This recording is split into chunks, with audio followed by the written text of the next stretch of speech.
తస్మాత్ భావోహి కారణం. మీరందరూ ఒకటి గుర్తుపెట్టుకోండి, అర్చక స్వామి వారు పీటల మీద కూర్చున్న వాళ్ళతో తాకింపచేశారు, మనందరికీ చూపించారు. మనందరికీ కూడా తాకిన వారికి వచ్చినంత పుణ్యమే వస్తుంది తప్ప తక్కువ రాదు. కారణం ఏంటంటే నా ఫలభావహీనానాం తస్మాత్ భావోహి కారణం. భావం చేస్తే చాలు. మనస్సులో మీ మనస్సు కళ్ళేదనుకోండి, తాకినా ఉపయోగం లేదు. మీ మనస్సు ఇక్కడ ఉండాలి. కళ్ళతో చూసి మనస్సుతో దాన్ని ఆస్వాదిస్తే అప్పుడు ఆ కంకణ ధారణ చేశారే రక్షాబంధనం. ఒక్కసారి రక్షాబంధనం చేసిన తర్వాత ఈ ప్రాంగణంలోకి ఎటువంటి వార్త ఏది వచ్చినా కూడా ఈ యజ్ఞానికి ఆటంకం కాదు. ఆ రకంగా ఈ క్రతువు ఏదైతే ఉందో వెంకటేశ్వర స్వామి పద్మావతి దేవేర్ల యొక్క కళ్యాణ మహోత్సవం అనే ఈ క్రతువు యజ్ఞంలో మనం పాల్గొన్న మనకు ఇప్పుడు స్వామివారి యొక్క దక్షిణ హస్తానికి కంకణం కట్టడం ద్వారా, అమ్మవార్లకు కూడా బంధనం చేయడం ద్వారా ఆ రక్ష మనకు లభింపజేస్తారు. ఆ స్వామి అమ్మ మాకు రక్ష కలగజేయండి అని చెప్పి రక్షాబంధనం చేశారు. రక్షాబంధన కార్యక్రమం తర్వాత చేసేటువంటి కార్యక్రమాలు ఏమున్నాయో వాటి గురించి చెప్పుకుందాం. అయితే ఇందాక ఒక మాట అన్నాను, వృషభాద్రి అన్నాను కదా. వృష అంటే ధర్మం. ధర్మం కోసమే, ప్రకాశమైన ధర్మం కోసమే నిరంతరం మనం ప్రయత్నిస్తూ ఉంటే ధర్మానికి ప్రతిరూపమైనటువంటి ఆ స్వామి వారు ఈ కలియుగంలో కలౌ వెంకట నాయక, వెంకట అని దానికి ఏంటో అనేది నేను చెప్తాను. తర్వాత మరి ఎప్పుడు ఇస్తారో అర్చక స్వామి గారు అప్పుడు ఆ వెంకట అని దాన్ని చెప్తా. తర్వాత మధ్యలో గోవింద గోవింద గోవింద గోవింద గోవింద అని నామం యొక్క ప్రత్యేకత ఏంటో కూడా ఆ తర్వాత స్వామివారు మనకు అవకాశం ఇచ్చినట్టు. ఓం దేవదేవస్య అఖిలాండకోటి బ్రహ్మాండ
సుజాత అదే కాబట్టి మళ్ళీ అవ్వకుండా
లేనగముతో తానం మహాశైలంబుల్ వలకేల దాల్చి విపుల ఛత్రంబుగా పట్టిన భీల ప్రచ్యుత దిస్సులాచికుత గోపీ గోప గోపంతికిన్ అంటారు పోతన్న గారు. అంటే ఆ ఎత్తిన గోవర్ధన పర్వతం అంట ఒక గొడుగులాగా ఉందట.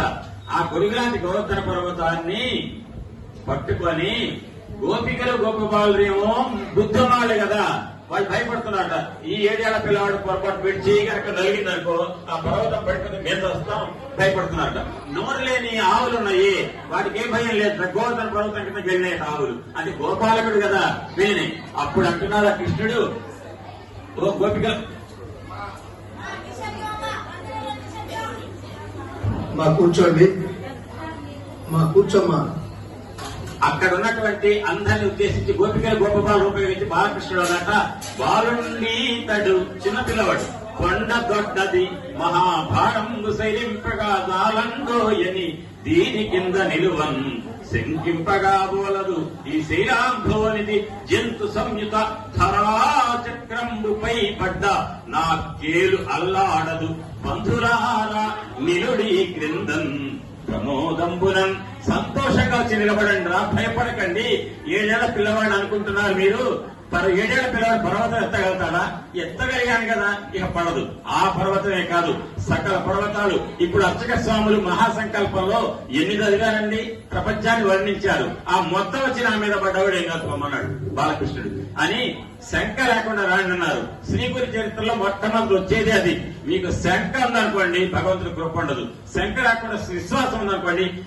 బాబా పక్కన రాశారు శ్రద్ధ, ఇటేం రాస్తారు సబూరి. ఆ శ్రద్ధ అనేటువంటి విశ్వాసం కనుకుంటే గోపికల గోపాలు ముందే వచ్చేవాళ్ళు. ఆవులకు విశ్వాసం ఉంది కాబట్టి వచ్చినాయి. గోపికలకు గోపాలకు కృష్ణుడు చెప్తే అప్పుడు వచ్చారట. ఆ పర్వతం కింద నిలబడ్డారట, తలదాచుకున్నారట. 7 రోజులు వర్షం కురిపించాడు. ఇంద్రుడికి మేఘాలది ఖాళీ అయిపోయాయి, నీళ్లు లేవు, లేక కురిపించడానికి వెళ్ళిపోయాట. ఏంటి నేను 7 రోజులు వర్షం కురిపించినా కూడా ఒక్క ఆవు చచ్చిపోలేదు, ఒక్క గోపిక చచ్చిపోయి, ఒక్క గోపవాడు చచ్చిపోలేదు. ఏంటి అసలు అల్లకల్లోలం కాలేదేంటి?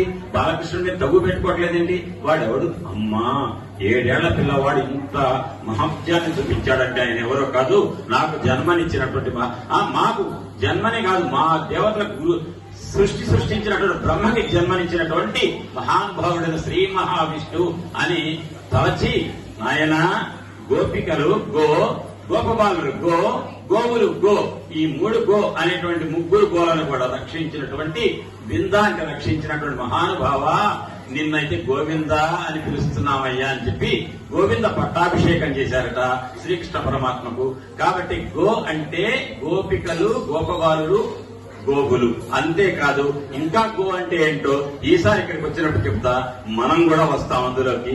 మనమే కాదు, శ్రీమాత శ్రీ మహారాజ్ఞి శ్రీమసింహాసనేశ్వరి చిదగ్నికుండ సంభూత దేవకార్య సముజ్యత ఉద్యద్భాను సహస్రాభ చతుర్బాహు సమన్విత రాగస్వరూప పాశాఖ్య క్రోధాకారాంకుశోజ్వల మనోరూపేక్షికోదండ పంచతన్మాత్ర సాయక. ఆ రక్షించే లలితమ్మ వారి యొక్క రూపమే శ్యామల రూపమే శ్రీకృష్ణుడు. కాబట్టి అటువంటి శ్రీకృష్ణ పరమాత్మ గో అనే దాన్ని రక్షించేవాడు కానీ గోవింద అన్నారు. మనం కనుక ఆయన పేరు గోవింద గోవింద అంటే మనల్ని కూడా అతనే రక్షిస్తాడనే విషయాన్ని విన్నవించుకుంటూ, ఈ గోవింద నామానికి ఇంకా గొప్ప పేరుంది. తిరుమల వెళ్ళంగానే వెంటనే ముందెవరిని దర్శిస్తాం? ఆయన పేరు యజ్ఞ వరాహస్వామి. ఆయన పేరు గోవిందుడు. నిజంగా తెలుసా? శ్రీనివాసుని పేరు కాదు గోవిందుడు. గోవింద అంటే వరాహస్వామి పేరు. అదేంటో తర్వాత క్రమం చెప్తాను.